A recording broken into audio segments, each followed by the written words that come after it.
يحيى هو الكبير هذا اللي عمره 12 سنة mobile ফোনে শিশুদের হাসি মুখের ছবি দেখানো নারী সামা আল নাজার।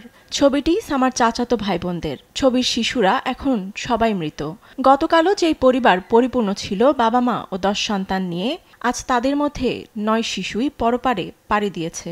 মৃত্যুর সঙ্গে লড়াই করছে এক শিশু ও তার বাবা।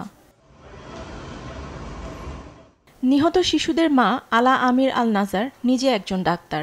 ইসরায়েলি আক্রমণের সময় তিনি খান ইউনিসের নাসের হাসপাতালে কর্মরত ছিলেন। আহতদের হাসপাতালে আনার পর মায়ের কোলে একে একে মারা যায় 9 সন্তান। এ সময় সন্তানদের এমনভাবে কোলে নিয়ে বসেছিলেন যেন তারা জীবিত। একই পরিবারের প্রায় সব শিশুর মৃত্যুর কথা বলে কান্নায় ভেঙে পড়েন সামা। আমার চাচি আলা আমির আল নাজার একজন শিশু ডাক্তার।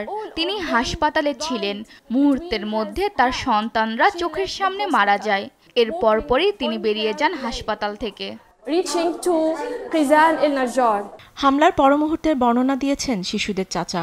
বলেন, ধ্বংসস্তূপের মাঝে ভাইয়ের সন্তানদের নাম ধরে ডাকেন, কিন্তু পাননি সাড়া।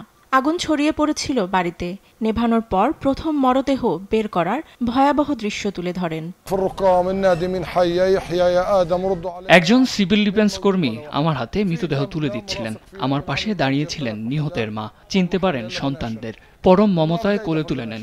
একজন মায়ের আবেগ দেখুন, যেন তার মেয়ে এখনো বেঁচে আছে। সে একজন শিশু বিশেষজ্ঞ। তার মেয়েকে জড়িয়ে ধরতে চেয়েছিল, ভুলে গিয়েছিল যে তার মেয়ে তার চোখের সামনে পুড়ে গেছে।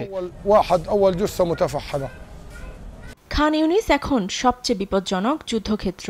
আইডিএফ বিমান এলাকার একটি কাঠামোকে লক্ষ্য করে হামলা চালায়।